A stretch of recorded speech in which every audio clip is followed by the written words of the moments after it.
disposé comme suit. Major Philomène Rio, Force d'Armée d'Haïti, commandant du bataillon.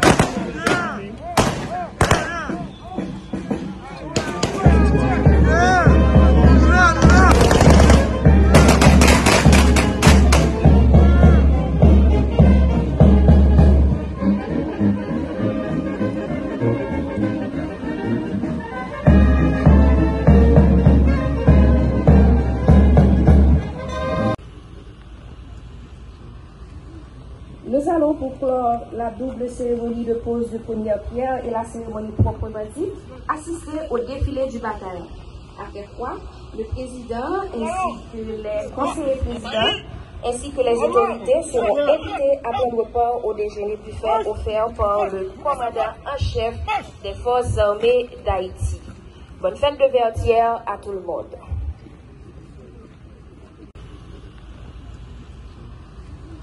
Nous allons pour clore la double cérémonie de pose de première pierre et la cérémonie proprement dite, assister au défilé du bataillon. Après quoi, le président ainsi que les conseillers présidents ainsi que les autorités seront invités à prendre part au déjeuner buffet offert par le commandant en chef des forces armées d'Haïti. Bonne fête de Vertière à tout le monde.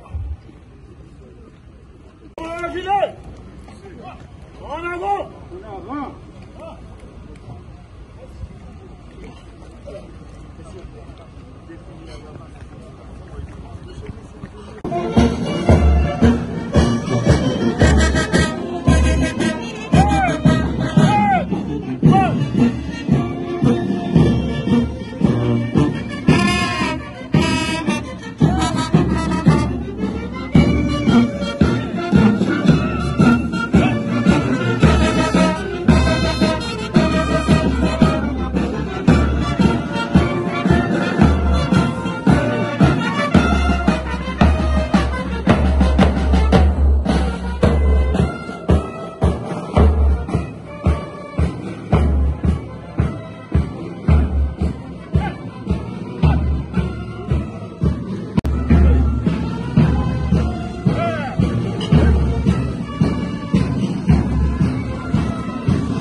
Commandant du premier peloton de la première compagnie, lieutenant Gousmine Eloge.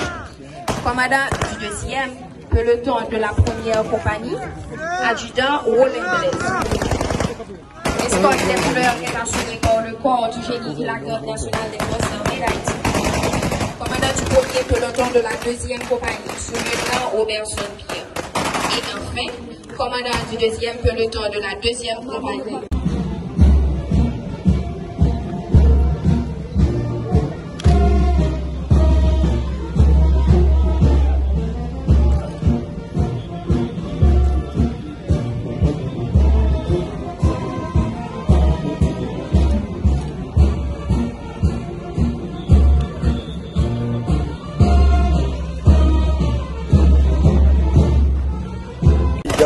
mes chers collègues, Monsieur le Premier ministre, Mesdames et Messieurs les membres du gouvernement, Monsieur le commandant en chef des forces armées et l'état-major des forces armées, Monsieur le directeur général de la police nationale d'Haïti et son état-major, officiers, sous-officiers, soldats des forces armées d'Haïti, chers amis de la presse et de la société civile, mes chers compatriotes, dans des temps d'inquiétude comme aujourd'hui, quand beaucoup de signaux laissent entrevoir le drame dans lequel s'enfonce la nation, il est plus que jamais important pour nous, filles et fils de cette terre d'Haïti, de nous réunir autour des symboles, des victoires et des exploits dans lesquels tous nous nous reconnaissons. C'est ainsi qu'aujourd'hui, 18 novembre 2024, date ramenant le 221e anniversaire de la bataille de Vertières, le Conseil présidentiel de transition que j'ai l'honneur et la responsabilité de présider, vous invite, compatriotes d'Haïti et d'ailleurs, sans distinction, à faire taire nos différences pour magnifier le souvenir de l'ardeur et de la conviction avec lesquelles nos aïeux ont lutté pour que naisse cette patrie à laquelle vous et moi, nous serons toujours fiers d'appartenir. Haïtiennes et Haïtiens, souvenons-nous, Vertières a été le résultat de la somme des efforts héroïques consentis par nos ancêtres pour assurer l'avenir de tout un peuple, forger le destin d'une nation et renverser un ordre mondial injuste fondé sur l'exploitation et l'esclavage. Le 18 novembre 1803, nos aïeux ont affronté les boulets et les mitrailles pour écrire en lettres de sang l'acte de naissance de la première République noire et nous léguer un héritage qu'il nous faut préserver à tout prix. Chapeau pour nos sublimes guerriers africains.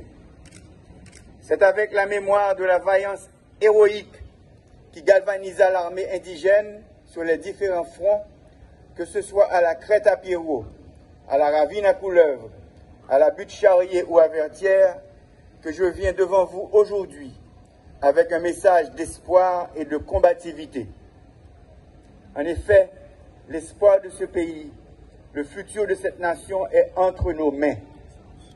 C'est dans le sacrifice quotidien de chaque citoyenne et chaque citoyen, au niveau des responsabilités qui lui incombent, que le pays survivra et renaîtra. Ne nous trompons pas, la conjoncture que nous vivons couvre une véritable bombe sociale qui risque d'exploser à tout moment et mettre en péril l'existence de l'État si nous n'agissons pas avec patriotisme, célérité, détermination et surtout dans l'unité. Peuple haïtien, chers compatriotes, l'heure, nous l'avons souvent dit, est grave. Nos institutions sont de plus en plus défaillantes et les perspectives de solutions s'éloignent de plus en plus de l'horizon de nos rêves. Cependant, il n'y a aucune fatalité. Un pays dont les fondateurs ont semé la liberté et la dignité humaine en divers points de la planète ne peut pas disparaître. Il s'agit d'abord de retrouver la bravoure légendaire de nos aïeux pour affronter ensemble les défis du moment et remporter les victoires qui se matérialiseront par la reconstruction et la prospérité de notre pays. Je trouve cette date symbolique pour rappeler que nous avons un héritage commun, fait de bravoure et de refaite d'armes, qui normalement doit nous souder comme peuple et nous donner les moyens d'avancer. Aujourd'hui, j'invite à une réflexion profonde sur l'avenir d'Haïti, qui passe forcément par l'unité et la mobilisation de toutes les forces vives de la nation. En honorant nos ancêtres, nos héros et héroïnes nationaux, notre épopée de peuple, nous devons concrètement faire plus pour l'avenir d'une Haïti juste, prospère, digne et forte. Nos ancêtres, valeureux combattants de la liberté et défenseurs convaincus de la réparation et de la justice sociale, ont tracé la voie que nous devons emprunter. Nous devons nous tourner vers les fondamentaux du patriotisme en nous rapprochant de mieux en mieux de la vision forte, forgée et portée par nos ancêtres africains. Officiers, sous-officiers, soldats des forces armées d'Haïti.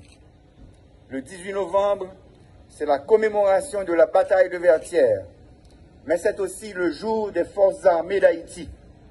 C'est avec beaucoup de fierté et un profond sentiment de patriotisme que je me trouve ici en ce lieu pour l'inauguration du camp militaire des forces armées d'Haïti baptisé Vertières.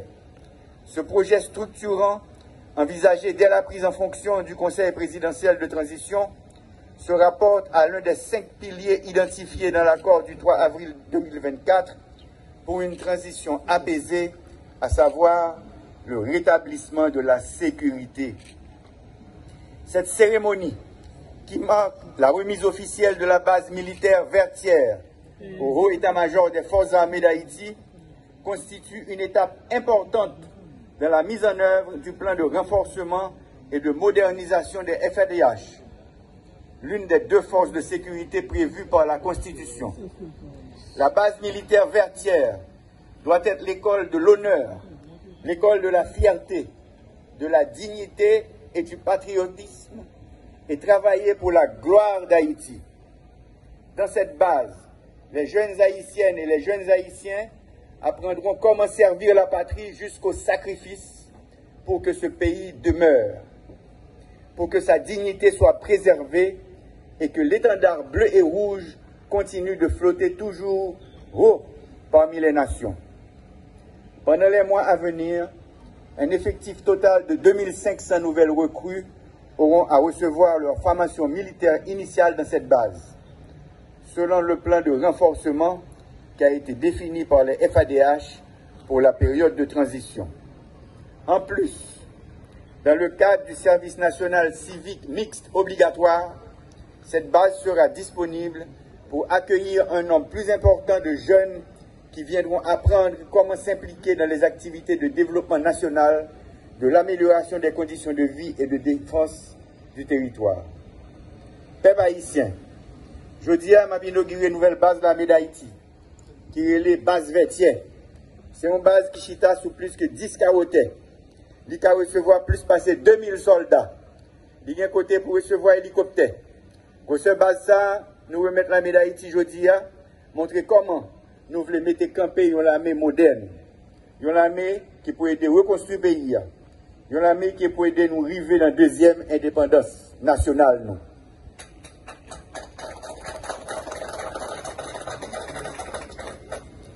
Si nous regardons la cérémonie d'aujourd'hui, nous engagons nous portrait principal héros qui fait bataille Vertières.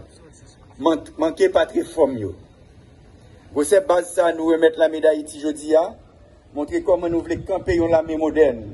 Une armée qui peut reconstruire le pays, une armée qui peut aider nous arriver dans la deuxième indépendance. Si nous regardons la cérémonie d'aujourd'hui, nous engagons nous portrait principal héros qui fait bataille Vertières. Nous voulons dans l'occasion ça, par l'honneur. Un hommage spécial pour les ancêtres Sayo, Timoun, femmes, garçons, qui te mettaient camper premier l'armée indigène, l'armée qui te bat nous indépendance là. Officiers, sous-officiers, soldats qui campaient là. M'a dit nous, héritiers gros, messieurs et dames Sayo, c'est nous qui là. N'a fait valer tête nous, nous honorer mémoire. Nous marcher sous trace, nous montrer même courage de te mettre dehors, de défendre bout de terre ça. C'est pour ça, 18 novembre, pendant qu'on a célébré la bataille Vertières, nous devons prendre conscience que les ancêtres nous, héros et héroïnes nationales nous, doivent une inspiration pour nous. Ils apprennent nous ces consciences, travail et courage qui pour permettre de nous porter la victoire. Nous avons un bon exemple. Cette nouvelle armée pour laquelle nous travaillons et dont Haïti a grand besoin à ce carrefour dangereux de son histoire, doit se renforcer pour approfondir les techniques de guérilla urbaine, la capacité à surveiller et défendre les frontières maritimes, terrestres et aériennes. Cette nouvelle armée pour Haïti doit être en mesure d'apporter les réponses rapides et adéquates en cas de catastrophe naturelle. C'est désormais révolu le temps d'une armée au service de projets politiques et d'intérêts individuels. C'est pourquoi officiers, sous-officiers et soldats, il faut éviter de céder à toute forme déguisée de retour à un passé honteux dont elle avait beaucoup souffert. Vous devez être un modèle pour les générations futures, au même titre que l'armée indigène demeure une référence pour nous autres Haïtiens et au-delà de nos frontières, pour les pays africains et les diasporas africaines du monde entier. Officiers, sous-officiers, soldats, vous représentez une lueur d'espoir au milieu des nuages sombres qui s'abattent sur la nation. Aujourd'hui, plus que jamais, votre dévouement et votre loyauté sont essentiels pour restaurer la confiance dans l'avenir de notre pays. L'armée, ne l'oubliez pas, a pour mission d'aider la nation à rester debout. C'est pourquoi votre engagement doit être sans faille dans cette lutte acharnée pour permettre à notre pays de renouer avec la paix, la liberté et la prospérité. L'armée, comme le dernier rempart de la nation, doit rester loin des querelles de chapelle qui empoisonnent la vie politique. Gardien du bon fonctionnement des institutions du pays, le Conseil présidentiel de transition prendra toutes les mesures pour renforcer les structures de l'armée et surtout l'aider à remplir sa mission dans le respect de sa neutralité et surtout des lois de la République. C'est ainsi, à l'occasion de ce 221e anniversaire de la bataille de Vertières, jour des forces armées d'Haïti, que j'ai l'honneur de remettre au commandant en chef les commissions certifiant les grades pour 30 officiers récemment promus. Je ne cesserai jamais de rappeler que ces promotions ne sont ni un couronnement, ni une sorte de récompense, mais une augmentation de responsabilité. La nation attend les retombées de ces promotions et distinctions à travers un engagement plus renforcé dans le rétablissement de la sécurité et dans la surveillance des frontières. Poursuivons le travail avec sérieux, patience et patriotisme jusqu'à ce que vienne le jour où Haïti sera en mesure de reprendre totalement la responsabilité de la défense de son territoire. Parce que jour va, jour vient. Aujourd'hui, c'est Haïti, avec son armée, avec son peuple, qui doit se mettre debout. Elle se met debout pour affirmer la foi en son avenir et sa détermination à résister aux grands défis, en particulier au terrorisme et aux actes d'intimidation de forces ténébreuses qui cherchent à saper ses fondements en incitant les jeunes citoyens à porter les armes contre leurs propres sœurs et leurs propres frères. Haïti est plus que jamais résolu à renforcer ses institutions, son armée et sa force de police pour opposer la force qu'il faut à ces fossoyeurs de notre patrie, aussi bien qu'à leurs supporters et complices nationaux et étrangers. C'est ainsi que depuis cet espace, désormais emblématique pour la défense nationale, je renouvelle à la face du monde et en présence de tous mes compatriotes l'engagement résolu et inébranlable du Conseil présidentiel de transition à travailler jusqu'au dernier jour de sa mission pour briser ce cercle infernal de la violence. Dans ce combat, nous demandons aux forces armées, aussi bien qu'à la police nationale, de continuer à faire preuve de savoir-faire et de détermination pour, d'une part, mettre notre pays à l'abri de l'insécurité sous toutes ses formes, et d'autre part, s'élever à la hauteur des défis liés au grand rendez-vous de la vie démocratique qui attendent la nation haïtienne au cours de l'année 2025. Bonne fête aux forces armées d'Haïti, vive les forces armées d'Haïti, vive le peuple haïtien, vive Haïti, je vous remercie.